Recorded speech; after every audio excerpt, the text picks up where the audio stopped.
د کرکټ 2023م کال په نړیوال جام کې د افغان لوبډلې لخوا پاکستان ته په ماتې ورکولو لوی او تاریخي بریا د بیلابیلو غبرګونونو سره مخامخ شوي او د افغانستان ترڅنګ د نړۍ لرو برکې افغانانو دغه بریا منځلې ده. د ننګرهار اوسیدونکو هم په نړیوال جام کې د پاکستان خلاف د افغان لوبغاړو د تیر شپې بریا د ستاینې ترڅنګ افغانانو لپاره مهمه، تاریخي او نه هېرېدونکې وبلله. چې ټول افغانان خوشحاله سو، ټول افغانستان ته خوشحالي ورکړه. همدا ملي لوبډله ده چې د افغانستان دپاره خوشحالي راوړي او د ځوانانو دپاره د ځوانانو ذهنونه بدلوي او د ځوانانو دپاره خوشحالي ورکوي. ټول افغانستان په دې خوشحاله سو. ګربز ابراهیم ښه اوپننګ ترسره شو، د همغې د وجې نور لوبغاړو هم ښه لوبه وکړله. ډېر خوشحاله یو، ټول افغانان خوشحاله دي. بېګا چې مونږ کومه لوبه وګټله ډېر د خوشحالۍ احساس مو وکړو. زه خو ډېر زیات خوښ شوم، د چا خبره بیخي شپې خوب نه راتلو، ډېر خوښېدله او نور افغانان ټول خوښ وو.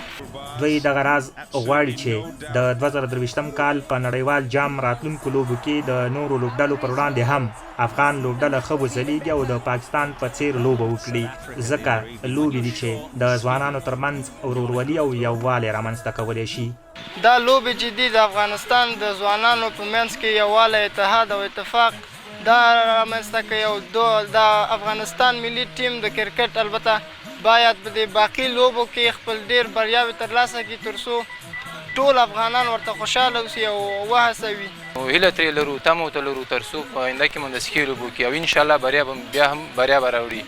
د 2023م کال د نړیوال جام په دې سیالیو کې پاکستان لومړی توپ وهنه وکړه چې په ټاکلو 50 اورونو کې د 7 لوبغاړو په سوځېدو افغانستان ته د 283 منډو هدف وټاکه او افغانستان دا هدف د 49م اور په وروستي توپ په داسې حال کې ترلاسه کړ چې یوازې 2 لوبغاړي سوځېدلي وو.